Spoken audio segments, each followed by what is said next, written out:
जय श्री राम। सभी को वैकेंसी फॉर्म यूट्यूब चैनल पर आप सभी का स्वागत है। दोस्तों, आज के वीडियो में हम जिला न्यायालय रेवाड़ी द्वारा निकाली गई भर्ती के बारे में विस्तार से चर्चा करेंगे। दोस्तों, यदि आप इस भर्ती से संबंधित पूरी जानकारी चाहते हैं, साथ ही इस भर्ती का फार्म आपको किस प्रकार से भरना है, कौन कौन से डॉक्यूमेंट आपको इस फार्म के साथ लगाकर भेजने हैं, यह सब जानना चाहते हैं तो इस वीडियो में अंत तक जरूर बने रहें, ताकि आपको इस भर्ती से संबंधित सभी शर्तों की जानकारी हो सके।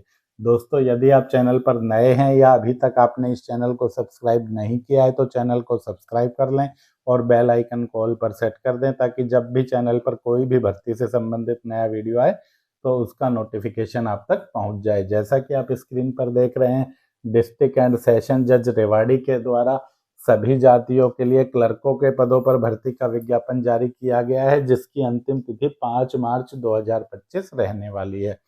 क्लर्क के कुल 43 पदों पर यह भर्ती की जा रही है, जिसके लिए भारतीय पुरुष या महिला अपना ऑफलाइन आवेदन भेज सकते हैं। सभी के लिए यह भर्ती आपकी निःशुल्क रहने वाली है। 43 पदों में से 6 पद सामान्य वर्ग के लिए आरक्षित रहेंगे, 5 पद ईडब्ल्यूएस वर्ग के लिए आरक्षित रहेंगे, डीएससी वर्ग के लिए 6 पद, ओएससी वर्ग के लिए 5 पद, बीसीए वर्ग के लिए 7 पद, बीसीबी वर्ग के लिए 3 पद, एक्स सर्विसमैन सामान्य वर्ग के लिए 4 पद, एक्स सर्विसमैन बीसीए वर्ग के लिए 1 पद, एक्स सर्विसमैन बीसीबी वर्ग के लिए 2 पद, एक्स सर्विसमैन एससी वर्ग के लिए 1 पद और हरियाणा निवासी दिव्यांगों के लिए 3 पद आरक्षित रहेंगे। आयु की गणना यहाँ पर आपकी 5 मार्च 2025 के अनुसार की जाएगी। आयु कम से कम 18 साल हो और अधिकतम आयु 42 साल हो सकती है, किंतु हरियाणा निवासी आरक्षित वर्ग के आवेदक हैं तो आपको ऊपरी आयु में छूट दी जाएगी। अन्य राज्यों को सामान्य वर्ग में ही आवेदन करना होगा। कुल 43 पद हैं। वेतनमान आपका फिक्स रहेगा, जो कि 25,500 रहेगा, क्योंकि भर्ती आपकी एडहोक आधार पर की जा रही है, यानी कि भर्ती आपकी परमानेंट स्थायी भर्ती नहीं है। इस भर्ती में आपको या तो 6 महीने तक के लिए रखा जाएगा या फिर जब तक माननीय उच्च न्यायालय द्वारा रेगुलर भर्ती नहीं कर दी जाती तब तक के लिए आपको नियुक्ति प्रदान की जाएगी। योग्यता की बात करें तो आवेदक कम से कम स्नातक पास हो, साथ में उसको कंप्यूटर का ज्ञान हो और अंग्रेजी टाइप में 30 शब्द प्रति मिनट की गति होना जरूरी है। भर्ती का फार्म आप इस वीडियो के डिस्क्रिप्शन में लिंक दिया है, वहां से डाउनलोड कर सकते हैं, या फिर आप अपने गांव या शहर के फार्म विक्रेता, सीएससी सेंटर, ई मित्रा या जिला न्यायालय की वेबसाइट से भी इसे डाउनलोड कर सकते हैं। चयन प्रक्रिया की बात करें तो चयन आपका लिखित परीक्षा के आधार पर होगा। लिखित परीक्षा में अंग्रेजी कंपोजिशन के 50 अंकों के प्रश्न तथा सामान्य ज्ञान यानी जनरल नॉलेज के 50 अंकों के प्रश्न पूछे जाएंगे। कुल परीक्षा आपकी 100 अंकों की होगी, जिसमें कम से कम 40% अंक लेना जरूरी होगा और सब्जेक्ट वाइज आपको 33% अंक लेना भी जरूरी होगा। जो आवेदक लिखित परीक्षा में पास होंगे उन्हें कंप्यूटर पर टाइपिंग परीक्षा भी यहाँ पर देनी होगी। अंतिम चयन आपका मेरिट के बेस पर यहाँ पर किया जाएगा।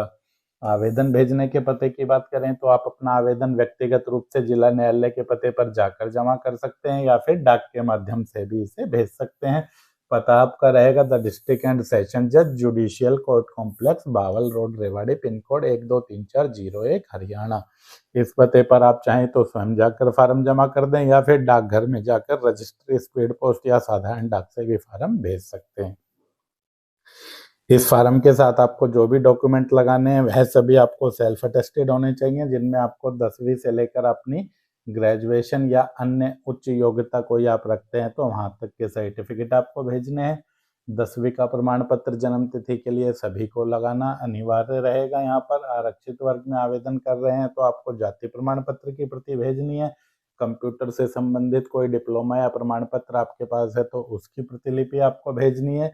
आधार कार्ड या किसी भी एक आईडी प्रूफ की प्रति आप फार्म के साथ भेज सकते हैं। यदि क्लरिकल कार्य का अनुभव है आपको कोई तो उसका एक्सपीरियंस लेटर आप फार्म के साथ भेज सकते हैं। यदि आप हैंडीकैप्ड हैं या भूतपूर्व सैनिक है तो आपको उससे रिलेटेड सर्टिफिकेट भी फार्म के साथ भेजना होगा।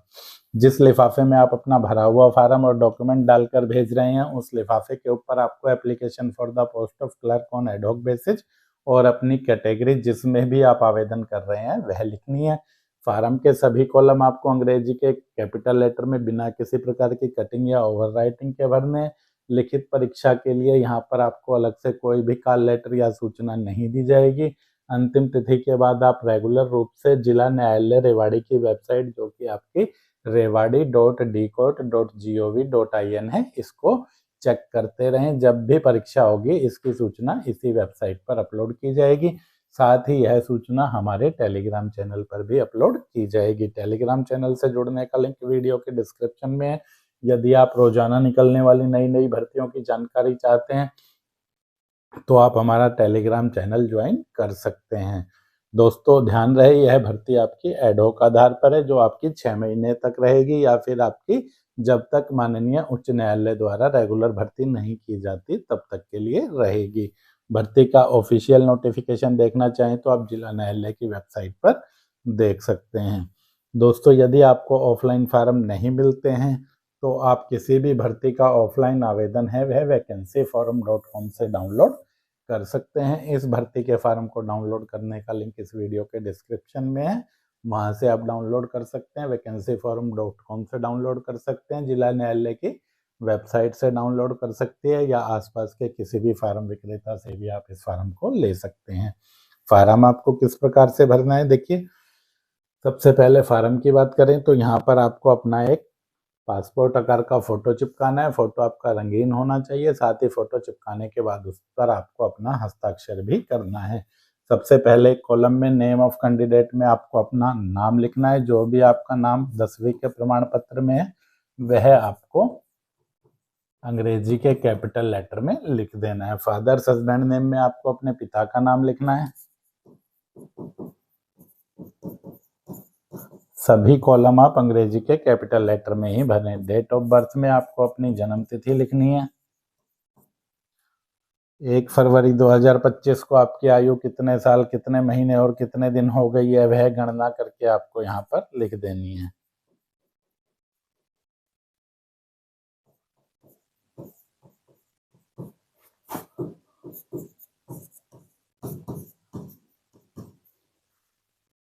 सेक्स में आपको पुरुष है तो मेल लिखना है, महिला आवेदक है तो फीमेल लिखना है। इसके बाद नेशनलिटी में सभी आवेदकों को इंडियन ही लिखना है। परमानेंट एड्रेस में स्थायी पता, तो कोरेस्पोंडेंस एड्रेस में आपको अपने पत्राचार का पता लिखना है। कैटेगरी में जिस भी वर्ग में आप आवेदन कर रहे हैं उस वर्ग को आपको लिख देना है।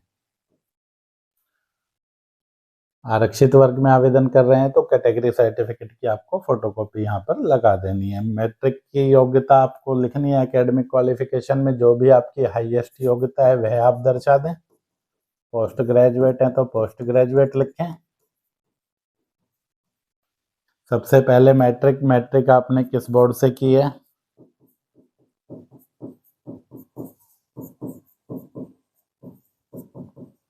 कौन से सन में आपने 10वीं की परीक्षा पास की है, वह सन, किस डिवीजन या क्लास से आपने पास की है, परसेंटेज आपका 10वीं का और ग्रेड पॉइंट है तो ग्रेड पॉइंट, दोनों में से जो भी आपका है वह आप इसमें लिख दें। इसी तरह से आपको ग्रेजुएशन का विवरण डालना है। यदि आप पोस्ट ग्रेजुएट हैं तो आपको अदर क्वालिफिकेशन में इसका विवरण डाल देना है। एक्सपीरियंस यदि पद से संबंधित कोई है तो उसकी जानकारी आपको देनी है, वरना इसमें नॉट एप्लीकेबल आपको लिख देना है। मोबाइल नंबर में आपको अपना मोबाइल नंबर डालना है। ईमेल आईडी जो भी आपकी है वह आप इसमें लिख दें। ईमेल आईडी भी आप कैपिटल लेटर में ही स्पष्ट रूप से भर दें। चाहे तो ईमेल आईडी को आप छोटे अक्षरों में भी भर सकते हैं। उसके बाद आपकी डिक्लेरेशन है। डिक्लेरेशन में सबसे पहले आपको फिर से अपना नाम लिखना है यहाँ पर।